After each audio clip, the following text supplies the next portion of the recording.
Saludos desde España a todos ustedes. Les hablan Cristina Vidal, psicólogo interno residente, y Javier Goena, médico interno residente. Ambos trabajamos en la Clínica Universidad de Navarra, en el Departamento de Psiquiatría y Psicología Clínica.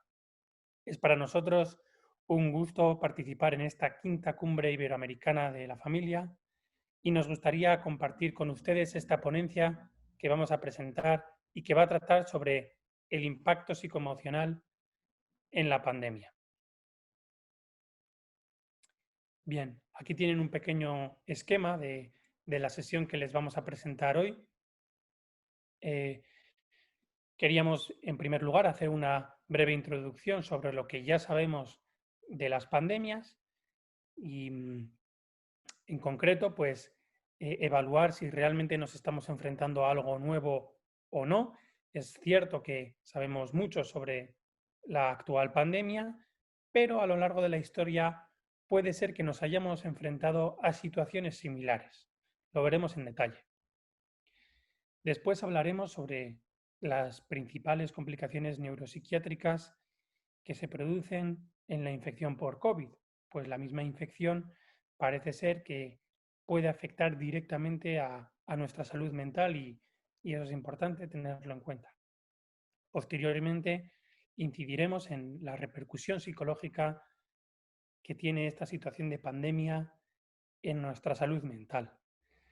Nos centraremos en la población general y posteriormente nos adentraremos en determinados colectivos o poblaciones de riesgo que son más susceptibles de desarrollar síntomas y patología mental en esta situación de pandemia de estrés mantenido en el tiempo. Por último, para terminar, les daremos unas recomendaciones generales que espero sean de provecho y les sirvan para poner en práctica desde ahora. Pues me toca a mí empezar por esta breve introducción sobre las pandemias y la repercusión que tienen en, en nuestra salud y especialmente a nivel poblacional. Me gustaría hacer un breve recorrido histórico primero de cómo apareció el virus en nuestras vidas, en nuestro mundo y en concreto en nuestro país, en España, desde donde les hablamos hoy. Es bien sabido por todos que en el mes de diciembre aparecieron o se notificaron los primeros casos de neumonía en Wuhan, en China. Y ya a finales de año, en concreto el último día del año, la Organización Mundial de la Salud dio una primera alerta sobre la presencia y el peligro de este virus. Pues bien, los hechos se fueron sucediendo rápidamente y en enero ya teníamos todos nosotros noticias sobre el primer fallecimiento en China por la COVID-19 y comenzaron a llegarnos noticias del contagio fuera del país. En el mes de febrero empezó a expandirse el virus por, por todo el mundo y en concreto en España en, en el mes de marzo y especialmente a mediados del mes de marzo, se comenzaron a tomar medidas preventivas centradas en la contención de la infección del COVID. En este sentido, se decretó un estado de alarma a nivel nacional, una medida legal muy excepcional, pero que la situación lo requería y fue un estado de alarma que se impuso en todo el país y que duró un total de 98 días, con distintas variaciones según la temporada y según el mes y el momento de la pandemia. El, este estado de alarma tenía unas características principales que consistían en el confinamiento domiciliario, el aislamiento social, la limitación de la movilidad entre ciudades y regiones del país y el cierre o la parálisis de negocios y trabajos no esenciales. En nuestro caso, por ejemplo, pudimos continuar con nuestra profesión y tarea habitual precisamente por ser labor esencial y hemos trabajado más que nunca. Bien, una vez situados con cómo se comportó o cómo se adaptó el país a esta situación de pandemia, eh, me gustaría reflexionar algo sobre lo que ya sabemos de las pandemias. Pues pandemias hemos tenido muchas a lo largo de la historia de la humanidad, o situaciones adversas, o situaciones de un estrés mantenido, de una amenaza a la población. En este tipo de situaciones, pensemos por ejemplo en los desastres naturales, sabemos que es muy importante el tema de la psicología social, es decir, cómo se comporta una sociedad ante una situación adversa de esta magnitud. En este sentido, es importante recordar que la COVID-19 no es un nuevo reto para nosotros. Y creo que esta es una idea que tiene que sustentar toda la ponencia que les vamos a dar hoy. Pues sabemos que no solamente nos estamos enfrentando a un virus que es nuevo o a una infección que hasta ahora no habíamos tratado. Lo cierto es que estamos tratando con un síntoma que todos conocemos bien y que llevamos manejando siglos y siglos, que es el miedo. El miedo.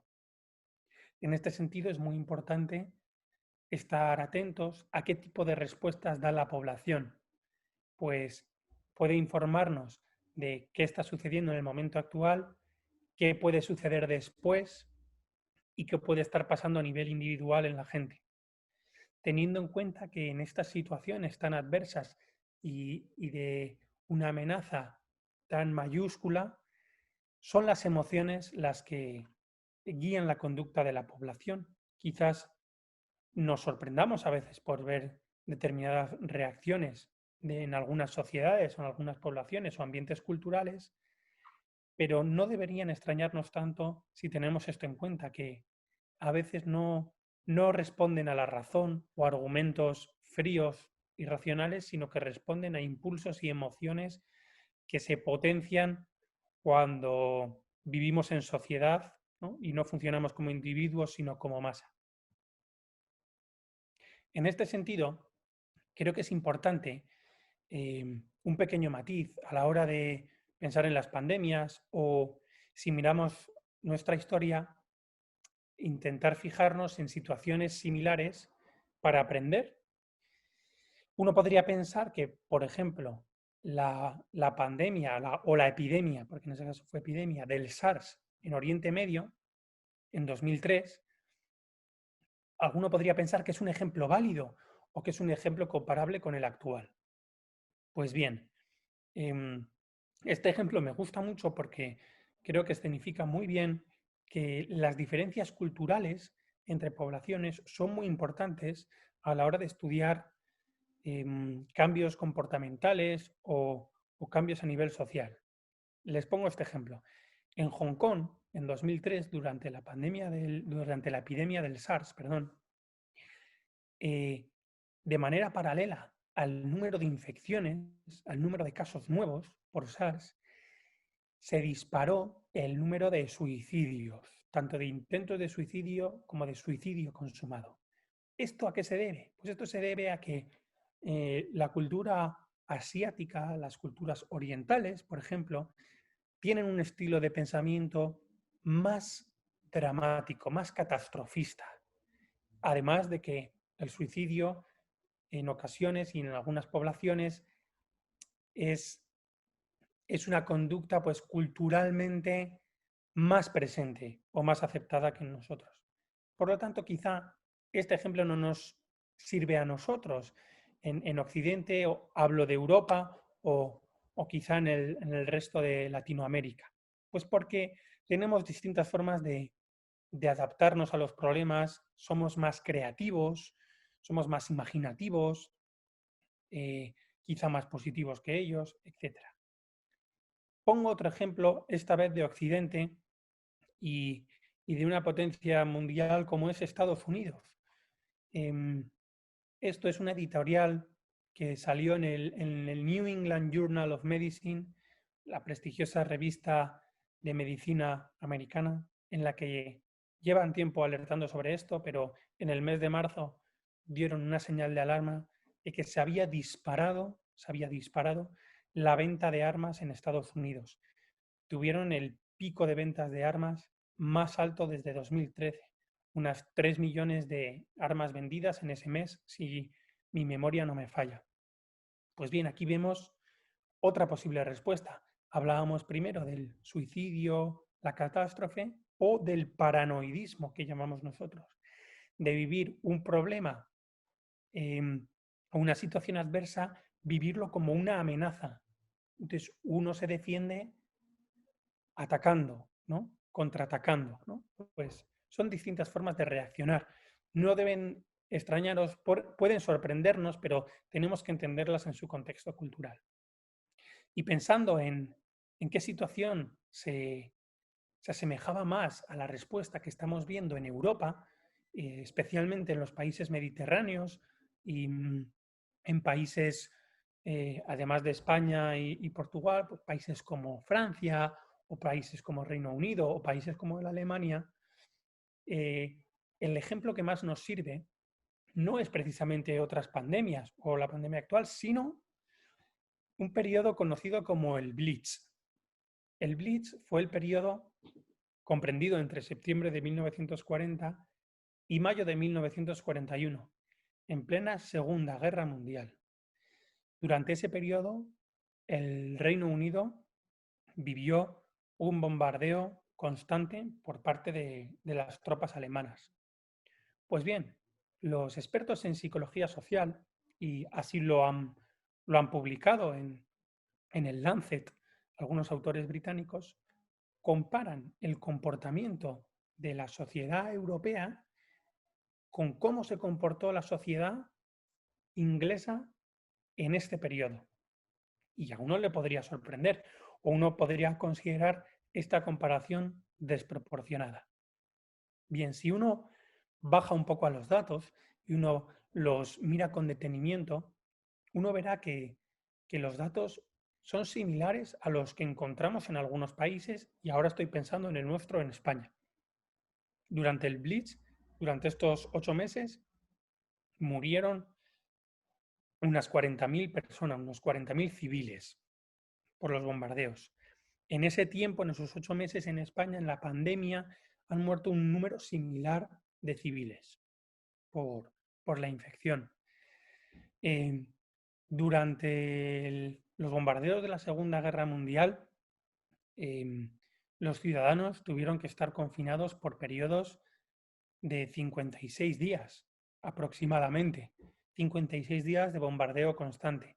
Pues bien, en España no tenemos un bombardeo, pero es verdad que hemos estado confinados aproximadamente mes y medio en nuestros domicilios y el estado de alarma ha durado 98 días en nuestro país, con medidas restrictivas que han ido volviéndose más leves o más flexibles con el paso del tiempo, pero desde luego han supuesto un estresor muy importante como entonces.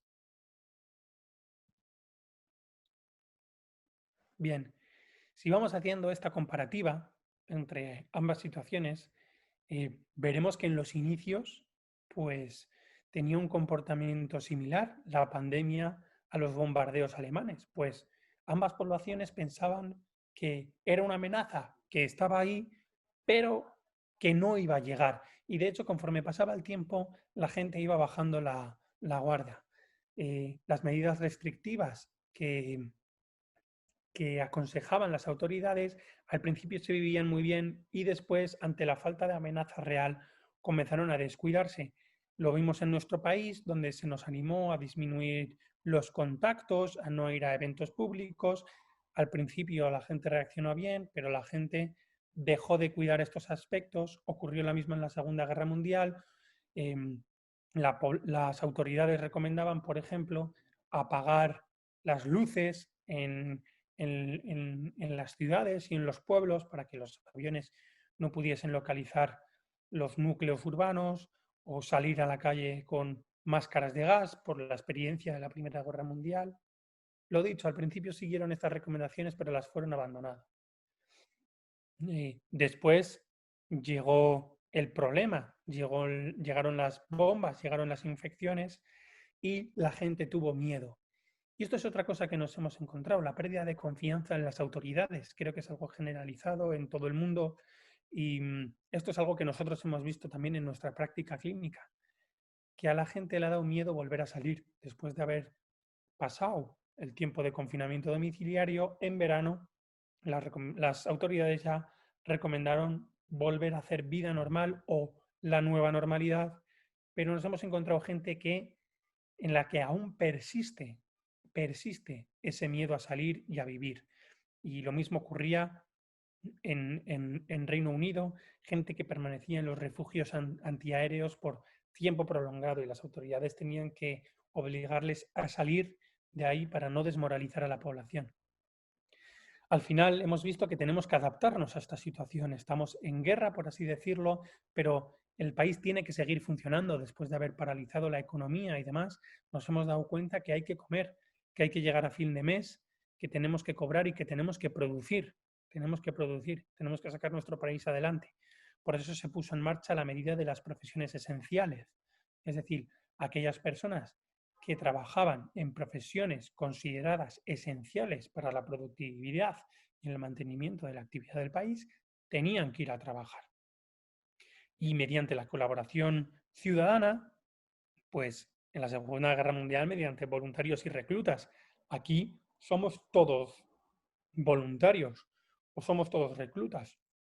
Todos tenemos que poner de nuestra parte para disminuir la amenaza y el riesgo de contagio, ¿verdad? Y nuestra estrategia en Europa se ha basado ahora no en la prevención primaria, por así decirlo, de intentar contener el virus, sino que lo que hemos intentado es la identificación precoz. Esto ocurrió de manera similar con los bombardeos alemanes.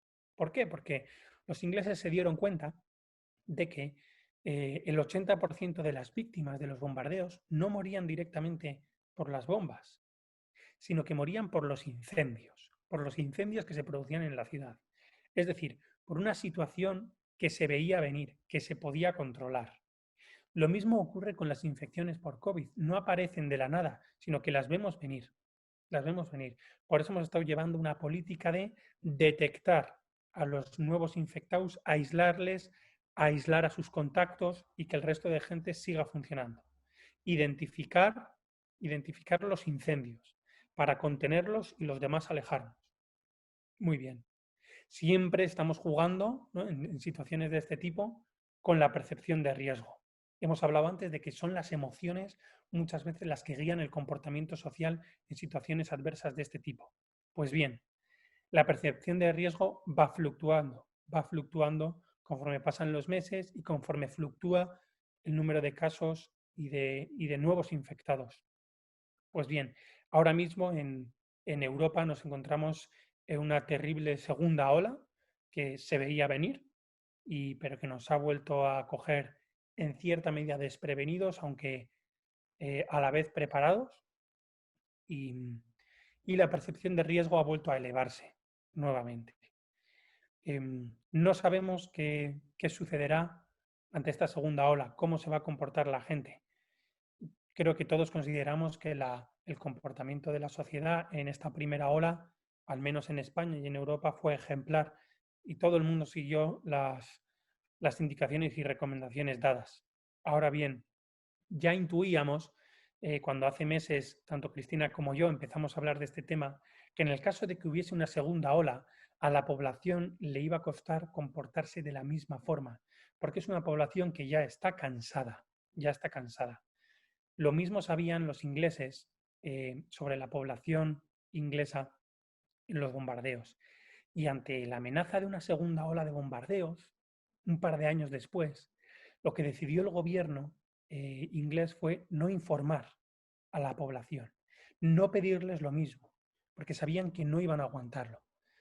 Y ahora en España parece que nos acercamos hacia un nuevo confinamiento domiciliario, pero nadie se atreve a apretar ese botón que ya han apretado en otros países de Europa o en algunas ciudades en concreto de España. Y estamos viendo la misma reacción, que es la rebelión, y se están produciendo altercados en las calles. Antes hablábamos de las diferencias culturales en la respuesta que puede dar una población, hablábamos de Asia, hemos mencionado a Estados Unidos. Pues bien, si por algo nos caracterizamos Tanto la población hispanoamericana como la población mediterránea, como la población europea, es por la revolución y por la rebelión, ¿no? Y así hemos construido nuestras historias y es normal que ante una adversidad de este tipo adoptemos un comportamiento similar. Bien, adentrándonos un poco en las consecuencias particulares que puede producir el COVID en nuestra vida y a nivel sanitario, pues como sanitarios, tanto Cristina como yo, como el resto de gente con la que trabajamos, consideramos que tenemos que estar preparados para aguantar el golpe de lo que denominamos las cuatro olas que ven ustedes aquí reflejadas. Bien, eh, adelanto que estas olas eh, no llevan un orden específico, sino que pueden venir todas a la vez. De hecho, ya están todas presentes, ya están todas presentes. Tenemos una primera ola, que es la morbimortalidad directa, la morbimortalidad directa por la infección por COVID. Es decir, ante la infección por COVID nos vamos a encontrar alteraciones no ya de la neumonía o de los síntomas que produce el COVID, sino también en la salud mental de los pacientes infectados. En este sentido, hemos estado haciendo un trabajo muy importante en los hospitales, los psiquiatras y los psicólogos de atender, de ser soporte para estos pacientes. Bien, también vemos una segunda ola que corresponde a la no atención por la sobresaturación del sistema sanitario, la no atención de patología médica urgente que no es COVID, pero que sigue sucediendo. Siguen sucediendo los infartos de corazón, siguen sucediendo los ictus, siguen descompensándose las diabetes y hay que atender esa patología. Y esto es otro problema que estamos teniendo. Hay una tercera ola que sería similar a la segunda, que es la descompensación o la falta de cuidados de patología crónica que necesita un seguimiento. Ese paciente hipertenso eh, o, o ese paciente con cáncer o ese paciente con una enfermedad inmune que hay que seguir y que hay que ajustarle la medicación, lo que sea. Y otra ola que ha centrado muchísimo nuestra atención y nuestra dedicación en la asistencia clínica es lo que denominamos cuarta ola, que serían todas las consecuencias que va produciendo no el coronavirus directamente, no ese patógeno, sino la situación en general, la situación de pandemia, en la que incidiremos posteriormente en nuestra ponencia.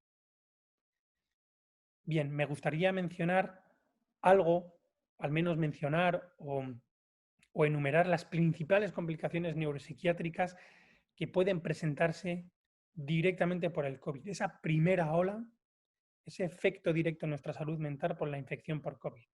Pues bien, quienes hayan pasado la infección quizás están más familiarizados con estos cuadros que voy a describir o quizá quienes los hayamos tratado o quienes lo hayamos visto de cerca.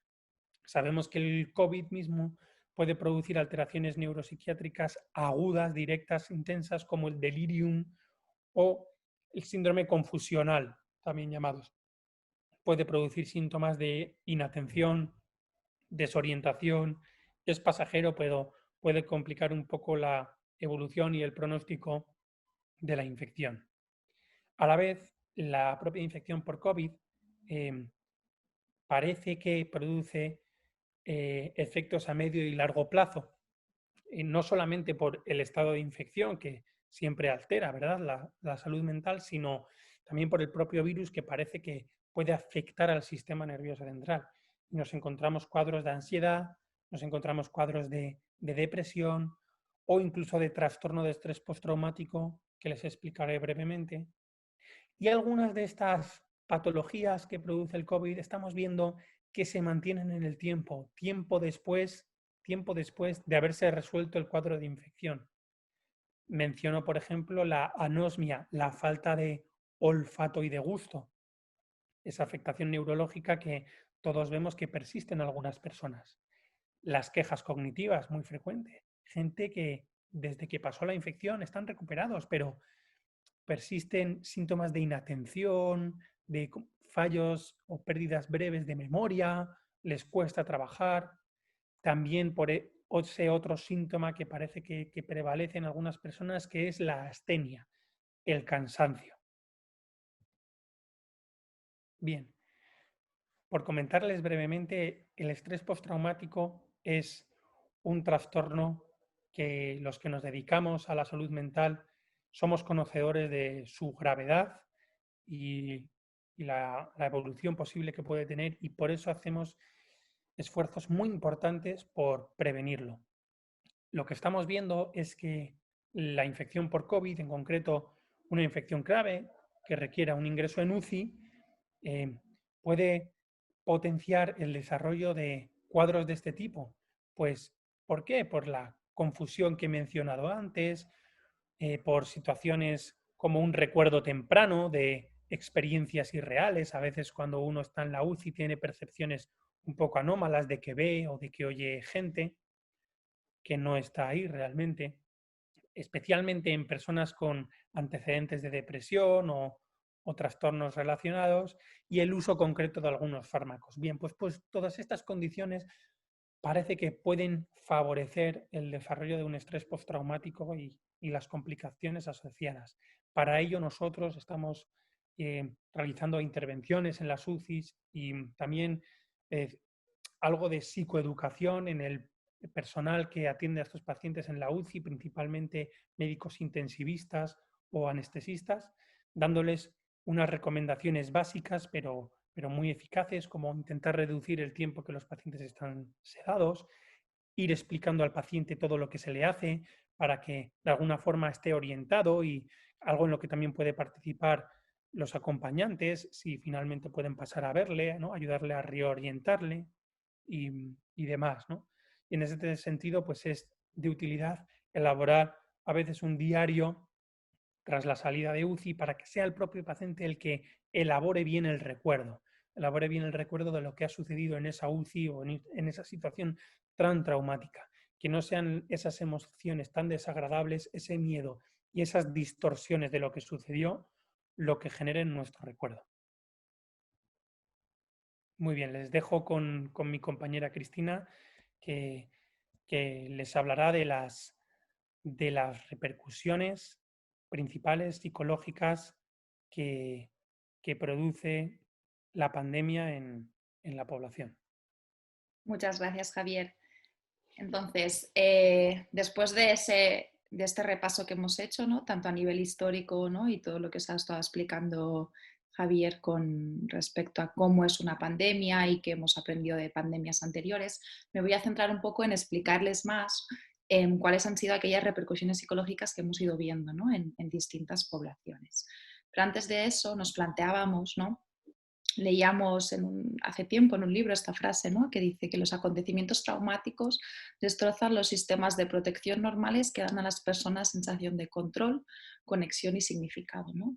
Y cuando hablamos de acontecimientos traumáticos, todos nos viene a la mente, ¿no? Determinados acontecimientos que nos pueden suceder y podamos vivir de forma traumática. Pero cuando leíamos esto, ¿no? Nos cuadraba bastante con la situación que estamos viviendo ahora, ¿no? Y nos planteábamos, entonces, ¿la pandemia la podemos considerar una situación traumática? Cuando hablamos de situaciones traumáticas hay una serie de características, ¿no? que hacen que las definen, ¿no? Entre ellas, pues, que sean situaciones bruscas, imprevisibles, que amenacen la integridad de la persona, ¿no? Y que provoquen, además, o que puedan provocar un daño tanto a nivel físico como psicológico. Yo creo que todas estas características las podemos aplicar a la pandemia, ¿no? Seguramente nadie hace un año podía haber prevenido que estaríamos en esta situación actualmente, ¿no? ¿Qué sucede con las situaciones traumáticas? Que lo que hacen es desbordar la capacidad adaptativa, no es algo para lo que estemos preparados para lidiar. Entonces hay como un antes y un después, marca nuestra vida y tiene repercusiones y afecta tanto a nuestro nivel más emocional como biológico, cognitivo y conductual. Entonces, cuando vivimos una situación traumática, esperamos encontrar determinadas emociones, ¿no?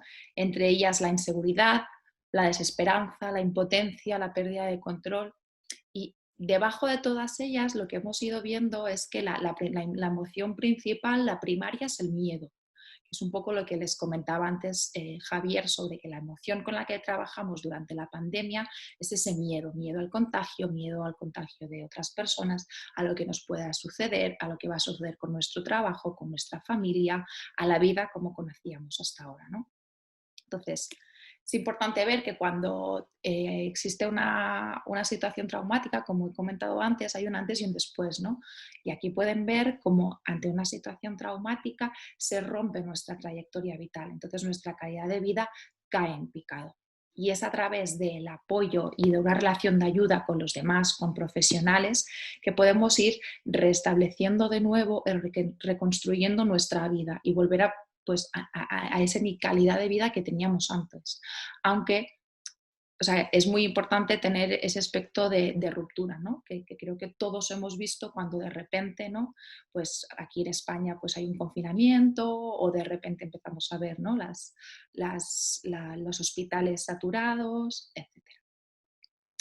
Entonces, ¿cómo ha repercutido a nivel psicológico, a nivel general, ¿no? A toda la población? Entonces, nosotros ya hipotetizábamos al principio, ¿no? Que probablemente iba a aparecer miedo al contagio, a fallecer, a cómo uno puede fallecer, ¿no?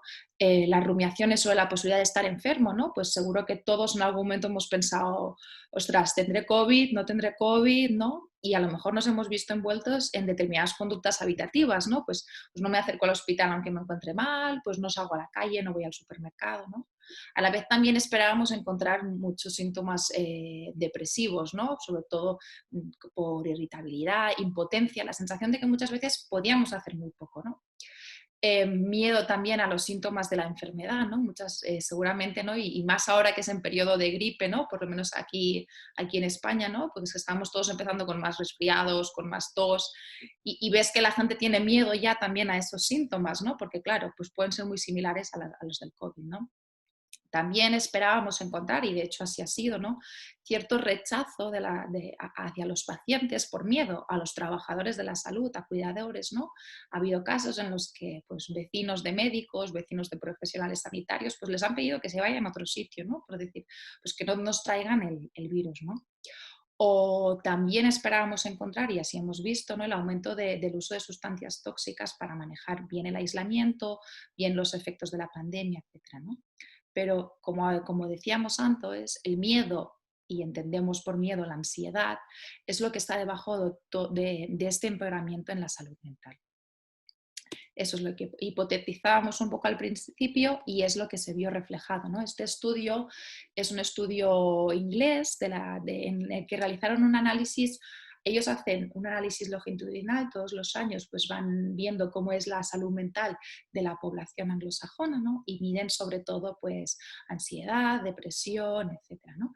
Lo que vieron es que este año, comparado con el resto de los años, había habido un claro empeoramiento en todas las subpoblaciones, niños, adolescentes, ancianos, jóvenes, familias, etcétera, en la salud mental en general, ¿no? Y especialmente veían que ese empeoramiento era mayor en mujeres, en jóvenes y en aquellas familias que tenían niños que eran pequeñitos, ¿no? Pues de los 0 a los 3 años.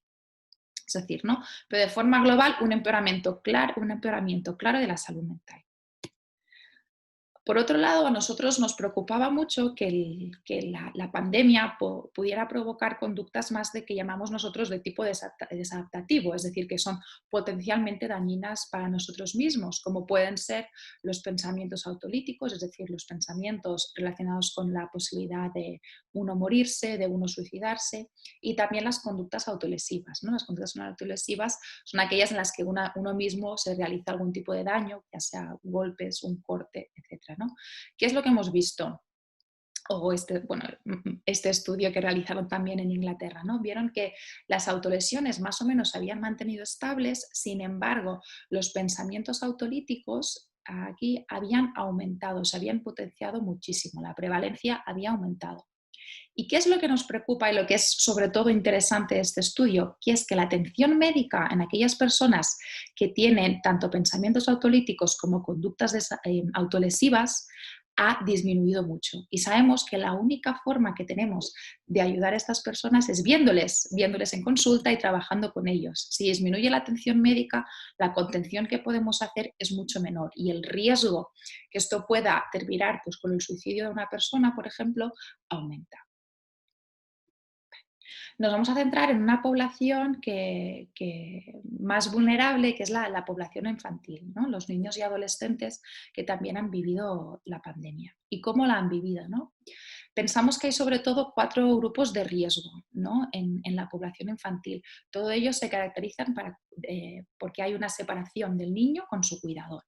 ¿Por qué puede ser esta separación? Bien, porque los padres están infectados por COVID y se tienen que aislar o tienen que ingresar. Bien, porque los padres han fallecido por COVID. Puede ser que los niños, los padres de estos niños sean profesionales sanitarios y aquí hemos visto como muchos profesionales sanitarios se han aislado de su familia, entonces han separado. Y también, pues, por ejemplo, niños infectados por COVID o ahora también estamos viendo por otras enfermedades que tienen que estar hospitalizados y separados de su familia, porque ahora mismo, por lo menos aquí en España, los ingresos que se realizan tanto por COVID como por otras patologías médicas sigue habiendo una separación de la familia o de convivientes, etcétera, ¿no? Entonces, ¿qué puede suponer esto? La separación del niño de sus cuidadores sabemos y está muy estudiado que incrementa el riesgo de desarrollar enfermedad mental. Hay estudios que hablan que hasta el 30% de los niños que fueron separados de los padres durante alguna crisis sanitaria o alguna emergencia desarrollan un trastorno por estrés postraumático. Y en el caso de que haya una pérdida de progenitores, pues que los padres fallezcan, se ha visto que potencia el riesgo de en la edad adulta desarrollar psicosis, trastornos afectivos, que estaríamos hablando sobre todo de depresión, y muerte por suicidio, ¿no? Entonces, tenemos que tener muy claro esto para poder ya cuidar de nuestros niños, ¿no? Cuidar de los niños de la sociedad para prevenir estas enfermedades y prevenir que desarrollen trastornos psiquiátricos, ¿no? Queríamos hacer un poco de hincapié en este aspecto, ¿no? Es manejar la muerte en los niños, ya que los niños viven en sociedad y ahora mismo la sociedad está en una situación donde la muerte y el fallecimiento de muchísimas personas es el día a día, ¿no? Entonces es muy importante que cuando hablamos de muerte con los niños nos adaptemos a su capacidad de abstracción, a su capacidad de entender el concepto de la muerte y eso va a depender mucho tanto de la edad como del desarrollo que tenga el niño, ¿no? Entonces, es importante que cuando hablemos del COVID, pues hablemos con todos los datos, ¿no? También haciendo hincapié en que hay pacientes que se recuperan, que se curan, ¿no? Hay que normalizar que se sientan asustados, ¿no? Diciendo, pues yo también estoy asustado, no pasa nada, ¿no? Hay que utilizar palabras suaves, ¿no? También es importante ponerles en marcha todas aquellas estrategias que ellos pueden hacer activamente, ¿no? Porque hay muchas cosas que no pueden hacer, pero sí que pueden prevenir el contagio, se pueden lavar las manos, se pueden poner las mascarillas, etcétera, ¿no? Y es importante que les centremos mucho en el momento actual, ¿no? Porque los niños pueden empezar a pensar, ¿y si el abuelo lo coge? ¿Y si el abuelo le contagia? Entonces hay que llevarlos siempre en el momento actual. Y a veces se ha hablado de si habría que discutirlo todo o no con los niños. Nosotros pensamos que no, porque hay mucha información que no van a ser capaces de procesar ni de entender. Entonces es importante adecuarnos y solamente darles esa información que sabemos que van a poder gestionar. Vale. El personal sanitario, ¿no? Otra de las poblaciones más vulnerables que a lo largo de la pandemia pues, ha habido, ¿no? Y sigue habiendo. En el personal sanitario, lo que ahora mismo caracteriza su trabajo, ¿no? Y que cambia probablemente de cómo estaban haciendo el trabajo antes, es la elevada carga laboral, ¿no? Hay una sobrecarga muy importante. Además, en una situación donde, sobre todo al principio de la pandemia, la protección que tenían los profesionales sanitarios era muy precaria y creo que todos hemos visto imágenes de pues, personales sanitarios cubriéndose como podían, con bolsas de basura, con cualquier material que podían encontrar, pero no con los equipos, con los EPIs adecuados, ¿no? Y eso conllevaba que en su trabajo se estaban exponiendo a contagiarse, no solo a sí mismos, sino también luego a contagiar a las personas de su entorno, ¿no? Y por otro lado, que tenían que estar preparados para realizar tareas pues, que a lo mejor nunca habían hecho, ¿no? Pues el cirujano que en vez de estar operando porque se cancelan las operaciones, tiene que ponerse a cubrir medicina interna o tiene que cubrir otra especialidad porque no hay otro personal, ¿no? Además de que muchos profesionales sanitarios se vieron separados de sus principales fuentes de apoyo, tanto por el incremento de las horas dedicadas al trabajo como pues, por el propio aislamiento de lo que hablábamos del miedo a contagiar a los familiares y a la persona más cercana, ¿no? Entonces, este estudio que lo hizo un equipo del País Vasco, en el norte de España, realizó un estudio de cómo había impactado el COVID en nuestros profesionales sanitarios, ¿no? Evaluó un total de 421 sanitarios, en los cuales se les pasaron distintas escalas que medían sobre todo ansiedad, estrés, depresión e insomnio, ¿no? En valores así generales, durante la pandemia, la incidencia de síntomas de estrés, de ansiedad, depresión e insomnio se había potenciado mucho entre todo el personal sanitario, ¿no? Pero es interesante ver, ¿no?, que después realizaron un pequeño, bueno, eh, ampliaron el estudio, ¿no?, y hablaban de qué variables, ¿no?, podían influir más en el empeoramiento de la salud mental, ¿no? Y es esta gráfica que tienen aquí al lado, el cual, por ejemplo, vivir acompañado de un enfermo crónico, ¿no?, de que un enfermo crónico es población de riesgo, aumenta tanto el estrés como el insomnio, ¿no? Tener contacto directo, ¿no?, atendiendo a pacientes COVID, que es el día a día de muchos sanitarios ahora mismo, también potenciaba los síntomas de ansiedad, de estrés e insomnio, ¿no? El miedo en el trabajo, es decir, aquellos personales sanitarios que sentían miedo en el trabajo, repercutía claramente en todos los ámbitos que evaluaban: depresión, ansiedad, estrés e insomnio, ¿no? Así como la percepción del respeto al confinamiento. Cuando un personal sanitario ve que se respeta poco las medidas de aislamiento, de confinamiento, del uso de las mascarillas, etcétera, sus estados de salud mental empeoran claramente, ¿no? Y también hemos visto que vivir acompañado con alguna persona que sea pues, enferma crónica y además siendo uno trabajando en COVID, el estrés también se potenciaba, ¿no? Entonces, bueno, es interesante, ¿no? Sobre todo a mí me parece muy interesante tanto la variable de miedo al trabajo y la percepción del respeto al confinamiento. Y para terminar, les queríamos pues, dar algunas recomendaciones, que son las que un poco desde nuestra clínica y en nuestra práctica, ¿no?, pues hemos ido dando tanto a nuestros compañeros, ¿no?, que hemos podido pues, a lo largo de esta pandemia pues, poner en marcha un programa de atención tanto a sanitarios como familiares, como pacientes ingresados, ¿no? Y bueno, pues hemos recopilado algunas recomendaciones muy sencillitas, pero a la vez muy fáciles de poner en práctica, ¿no? Entonces, entre ellas tendríamos que para disminuir el impacto emocional de la pandemia es muy importante preservar la rutina, independientemente de si estamos confinados en casa, si podemos salir a trabajar. Es importante mantener horarios, mantener las pautas de alimentación, los estilos de vida, una adecuada higiene del sueño, ¿no? Y ahora está mucho de moda el teletrabajo, ¿no?, el trabajar desde casa. El teletrabajo puede ser muy bueno, pero a la vez nos puede repercutir negativamente si estamos todo el día en casa y estamos todo el día trabajando, ¿no? Entonces es muy importante respetar tanto los horarios como los costumbres que tenemos en nuestro lugar de trabajo, pues realizarlo también en nuestra casa, ¿no? Es importante mantenerse activo, tanto con actividades deportivas, de ocio, ocupacionales, cosas que, pues mantener un poco la actividad, ¿no?, más allá de lo que sería el ámbito laboral, ¿no? La práctica de ejercicio físico, el contacto con el exterior, ¿no? En el caso, sobre todo cuando estábamos todos aislados, ¿no?, hablábamos de que era muy importante salir, aunque fuera a la ventana, a la terraza, saludar a los vecinos a través de, pues eso, ¿no?, en los balcones, ¿no? Y ahora tenemos suerte que tenemos las redes sociales y tenemos una tecnología que nos permite mantenernos en contacto, ver a nuestros familiares, nuestros amigos, y eso es muy importante, ¿no?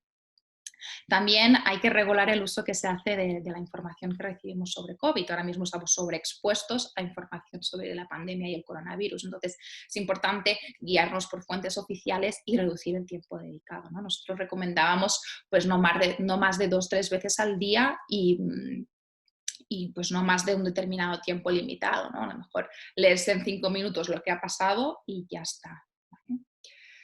Y finalmente nosotros pues, queremos poner hincapié también en lo que hemos ido recordando mucho a lo largo de la pandemia, tanto a nuestros pacientes como a los profesionales sanitarios, y es que para cuidarnos lo primero que tenemos que hacer es reconocer y expresar nuestras emociones, ¿no? Y al expresar estas emociones, darnos cuenta de que a lo mejor necesitamos más ayuda. Y si necesitamos ayuda, pedirla, ¿no?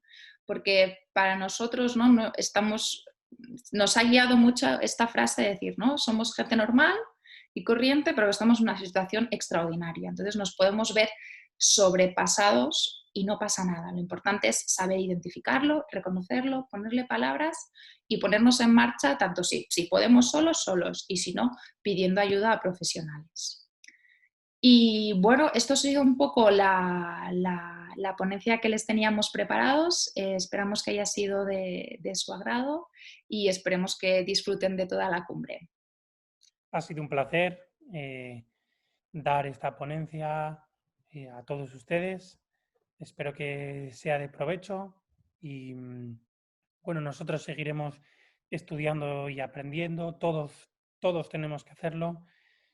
Considero que son muy importantes estas recomendaciones que nos ha dado Cristina Vidal y estando nosotros ahora participando en esta cumbre de la familia, qué mejor sitio que la familia para ponerlas en práctica, ¿no? Para aprender a expresar esas emociones, esos miedos y aprender a manejarlos, ¿verdad? Ujú.